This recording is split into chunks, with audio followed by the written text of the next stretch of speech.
I'm joined now by Guy Lamb. He is the Director of Safety and Violence Initiative at the University of Cape Town. Mr. Lamb, thank you very much for your time. Firstly, I want to ask you the question, are we seeing a rise or is there a trend in the rise of gangsterism, not just in schools, but also in communities in our country? It's quite difficult to tell because we don't really have prevalence data.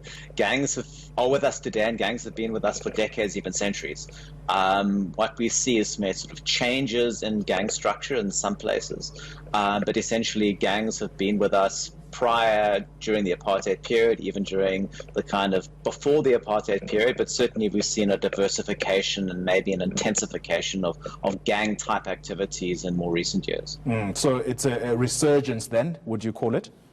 A resurgence in certain areas, yes, and it depends on specific places. So, for example, if we take Cape Town, where we've seen an intensification of gang violence in Cape Town in the past 10 years, that has to do with the local drug trade, the international drug trade, the introduction of firearms, much higher levels of firearms being introduced to the particular areas. So it really does depend on a variety of factors that drive gang violence. How should the school environment deal with this matter? The school that is in the news right now, Forest High, we are reporting that police have since been deployed to that school, but that's not on a permanent basis. How do they deal with this and bring stability that's going to last?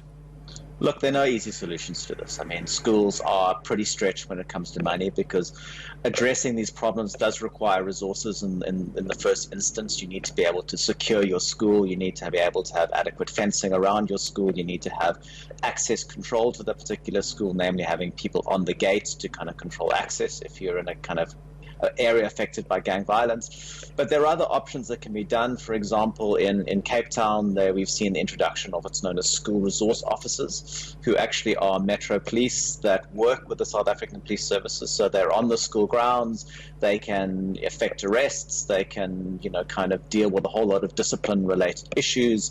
So that's worked quite well in some gang areas, and they also work with educators and with the heads of school to deal with security-related issues. We've also seen a number of interventions with neighborhood watchers and parents who kind of will, kind of man the gates of schools, who will support and escort learners when they leave school grounds. So we've got sort of walking bus initiatives in the Western Cape that have been working quite well. But it's very much the important thing is about to address these things. We need good cooperation between the school, Department of Education and SAPS. Addressing gang violence in particular communities, that's a much longer term effect, and that does require a whole of community approach working with government to deal with this particular issue.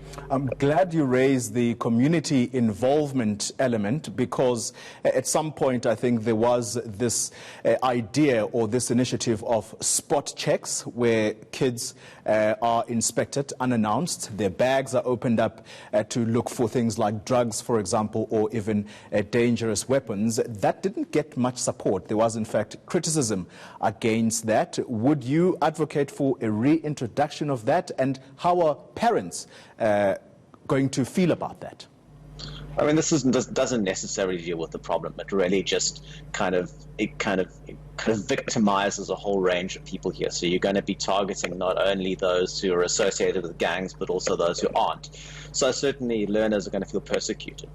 As a short-term measure, if you need to stabilize, if you've got a problem in schools with guns and knives, particularly, this particular operation can, and this type of approach can kind of bring around stabilization if you need to get weapons out of the hands of learners. But certainly it's not a long-term solution. I mean, the issue here is very much around how do you support those particular households or families which have gang members in them who are the perpetrators of violence.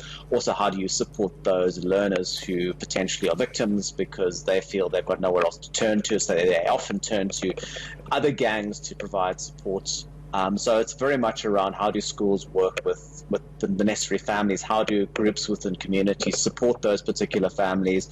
I think the important thing here is also for the police to identify particularly the major perpetrators of violent crime in those particular areas and ensure that justice runs its course. All right, thank you very much for those insights. Guy Lamb, he's the Director of Safety and Violence Initiative from the University of Cape Town.